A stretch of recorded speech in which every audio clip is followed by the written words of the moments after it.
All right, Democrat New York Governor Kathy Hochul, who I would say she's the worst, but I mean, there's also Gretchen Whitmer.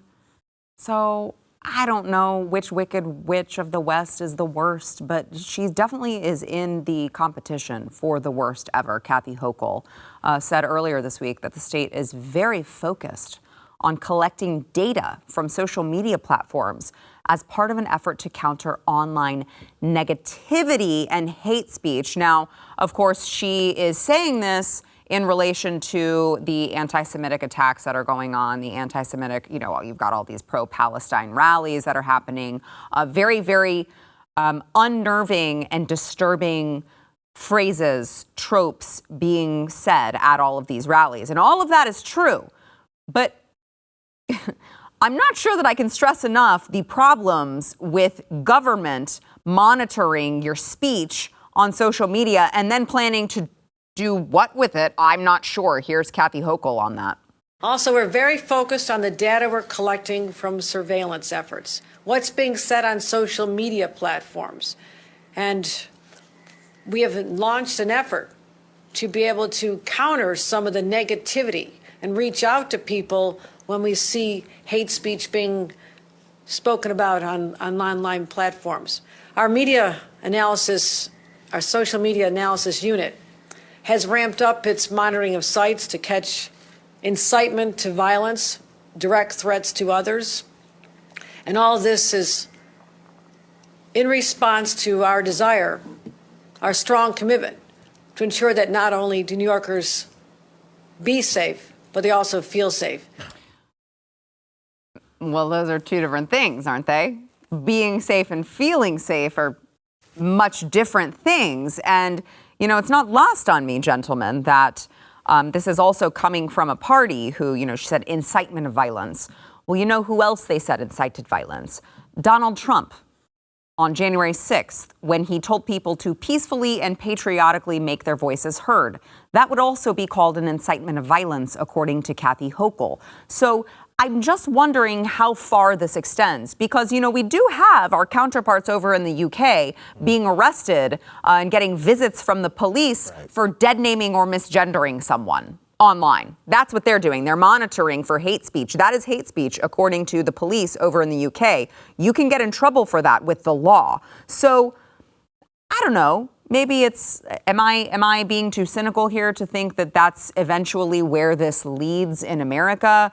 If we start talking about monitoring people's tweets for hate speech, I'm just like, a credible threat, don't get me wrong, a credible threat is a credible threat and should be treated as such.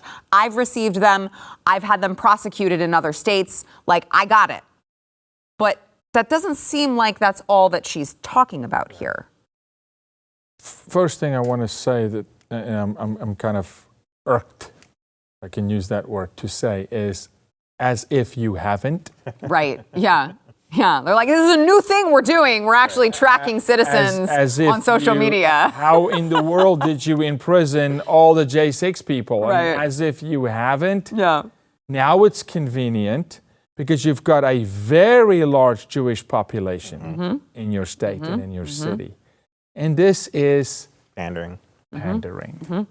Well, brother. I think it's also never let a good crisis go to waste. Of course. Right? It's like, it's just with the Patriot Grab Act more and now. everything else. Yes, the Grab Patriot Act. More. After 9/11, the timing is right to seize more power and more control. While this is going on, the timing is right to seize more power and more control, just like we saw in COVID, just like we will see for forevermore until the people finally rise up and say, we're not going to allow you to do this anymore. Right. Yeah, I mean, listening to her speak, it's a mystery to me how she was elected.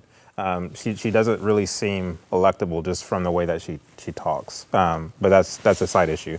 But she followed up Captain Cuomo. Right. So yeah, there you go. And the bar was bar was pretty low. Okay. Very, very small shoes to fill there. But I don't really care for the ambiguity with which she's talking about monitoring speech. Like, or collecting data. Are you saying that you're going to get with the social media giants so you can get access to people's DMs and things of this nature? Is that what you mean? Or are you saying you're looking at people's public posts, which I believe is something different and not really unconstitutional? If you're foolish enough to, threaten people online, then you're kind of asking for it. But Sure. if you are, to the point that you just made earlier, like genuine threats obviously should be gone after. However, if you say something that is construed by someone on the far left as hate speech, this is, I think, what the ground is being laid for. Because as you point out, in places like Canada and the UK, they're already doing things like this, and I feel like this is the direction that we're heading. And normally, typically, voices of influence, not influencers, I don't like that term. Voices of influence is normally what they go after first. Right. So if you were to take the position that Israel should be able to defend itself, Israel should be able to eradicate a terrorist organization called Hamas, they could consider that hate speech. Right. So now all of a sudden, what are you going to do?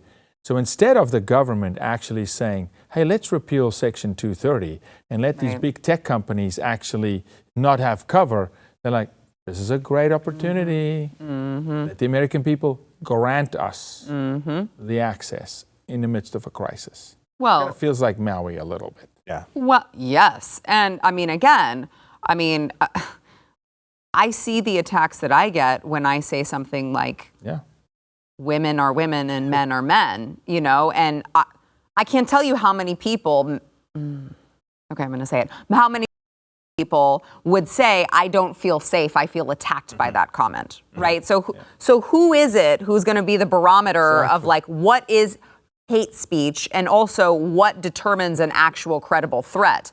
Because my words on the internet are not threatening anyone. My words are not. Perhaps if you actually make a direct threat, sure. Yeah. But an opinion is certainly not a threat, even if someone feels threatened or unsafe. So it's just such a slippery slope. Well, on that, tomorrow's college-educated electorate are actively being indoctrinated on our college campuses right now as we speak to believe morally that, saying that women are women or women are women and men are men is in fact hate speech. Right. And these are the individuals who are taking jobs in a lot of these agencies from these, in these positions of authority, so they can then take action against, common folks who say common sense things. And, this again is the direction that we're heading down. So. They're going to have to, they're going to run companies someday. Yep. Oh, they are running companies. It's terrifying. And they are absolutely ever present in the education system. That is the first indoctrination camps was actually schools of education. Yeah. And then now it's infiltrated all the way through medicine and law. By design. And all of it. But by design. But the education system is completely infiltrated. Right. Yeah. If you like that clip, there is plenty more where that came from. Click the link in the description below to subscribe to the News and Why It Matters YouTube channel to watch the full episode.